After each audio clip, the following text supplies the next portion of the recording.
बिस्मिल्लाहिर्रहमानिर्रहीम। अस्सलाम वालेकुम। 9th क्लास, कैसे हैं स्टूडेंट्स? मैं उम्मीद करती हूँ सब ठीक होंगे और अच्छे से अपना काम कर रहे होंगे। चलो बेटे उनकी बुक खोलें। तो बेटे हम गज़ल पढ़ रहे हैं बहादुर शाह ज़फ़र की। ये हमारे सिलेबस की जो है आखिरी गज़ल है।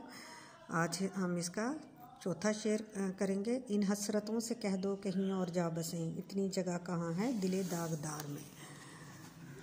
हसरत, आरज़ू, ख्वाहिश, तमन्ना, इन हसरतों से कह दो कहीं और जा बसें, कहीं और जाके बसेरा कर लें, इतनी जगह कहाँ है दिले दागदार में, ज़ख्मी दिल में, गमज़दा दिल में।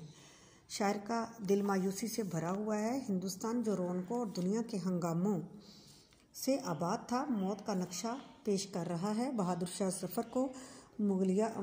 ज़फ़र जो थे, मुग़लिया अहद का खूबसूरत माजी उनको याद आ रहा है और माजी की रंगीनियाँ उसे खून के आंसू रुलाती हैं। शायर को इसमें गुजरे हुए इस एक एक वक्त और एक एक जगह यूँ आवाज़ देते हैं, जहाँ सुनसान अब जंगल है शहर खामोशियाँ, कभी क्या था क्या थे हंगामे यहाँ और शोर शराबियाँ।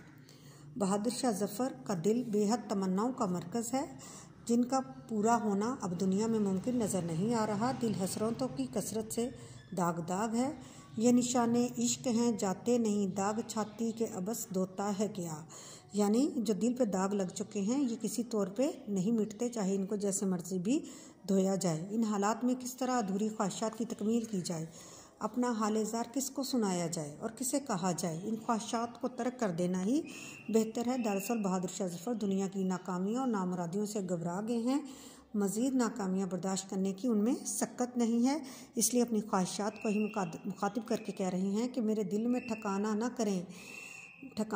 करें कि मेरे दिल में मज़ीद हसरत और अरमान की गुंजाइश नहीं है। ठीक है बेटे, कल इंशाल्लाह हम अपना अगला शेर करेंगे। ओके जी, अल्लाह हाफिज़।